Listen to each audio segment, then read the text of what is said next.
I'm going to upset 5 people every live, and I'll give you all one question you want to ask, and I'll answer it the best as I can. I can only ask one question. Yes, there's over like... Oh my God, can we do like a 3-question deal? I'll be quick.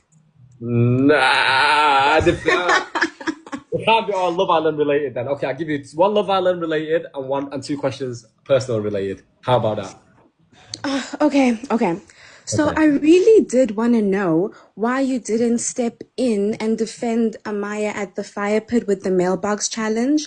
It made me like super, super sad that everyone was like ganging up on her. It was Austin, and then it was Ace, and then you. I really felt like, oh, Zach, I really wanted you for Amaya, and I felt really sad that you didn't jump in to defend her, but you kind of piled on more. We got a sensitive gangster, and I felt like she couldn't take it anymore.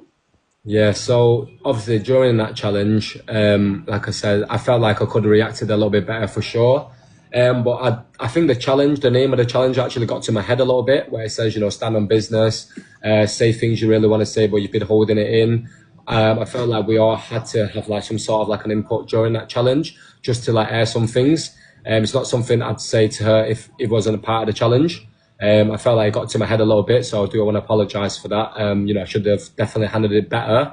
But like I says in my previous conversation before bringing people to the live, during that challenge, some of the conversations did get cut short. So you guys did not see the whole conversation, what was exchanged between me and Amaya before me saying what I said. I'm not going to defend myself because obviously at the same time, whatever I said, I did say it. So, but yeah, let's just say, there were some exchanges between those conversations between me and Maya before I actually said those words. Okay, no, thank you for answering the question, Zach with a K. I'm so You're obsessed. welcome. Zach with a K. Okay. Well, like I said, Okay, the next day I did apologize to her. I definitely should have defended her. Definitely should have been there. So that was very, let's just say childish of me. Looking back at it, like I says, it was the wrong place and the wrong time. And, I just let the challenge get better of me at that time. So I want to apologize for that. Yeah, no, I really did like you for Amaya. You guys seemed like you had such good chemistry. I was literally obsessed with you guys. I was like, she's found her man. So yeah, I was pretty sad when I saw it, but I'm glad I just hope her and Brian work out, because like I said, regardless, me and her didn't work out. She is a really sweet girl, and I feel like deep down she's just looking for that special someone who to give her the love she gives out. The thing is, in my culture in Thailand, like sometimes like we don't like to move things too quick, and especially coming out of like 3 long-term relationships of like minimum of like 3-4 years. I like I'm not a slow burner or anything like that, but like trying to like open up to someone and like be affectionate after like 2-3 days is very difficult. But I know in the real world it doesn't work like that, and in there things do move a lot quicker.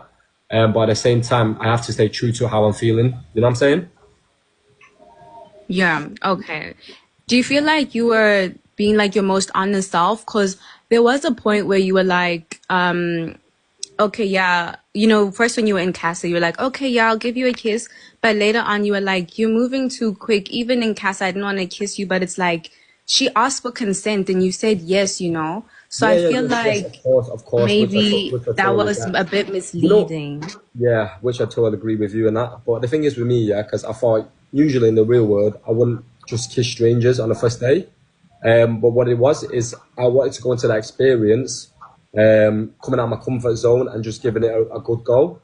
And me doing that, I felt like me coming out of my comfort zone and just coming out of like breaking my personal boundaries made me feel a little bit of resentment towards her a little bit, which I should have really like spoke to her straight away. I just said to her, like, this is not how I do things. I don't really like, how Bella did when she first came in. She only gave kisses on her cheek, and like, she's very respectful doing it. That's how I should have approached it. But when I came into that villa, I made a promise to myself to come out of my comfort zone and just go with the flow and just like give people chances to be themselves and just embrace how people move. But me doing that, I actually broke my own boundaries. And yeah, that's what brought a little bit of resentment towards the end. Okay, yeah, no. As long as I feel like now that you're back in the real world and whatever, as long as you move like intentionally and you just are upfront and honest with everyone, so Yeah. you're not like a bit misleading.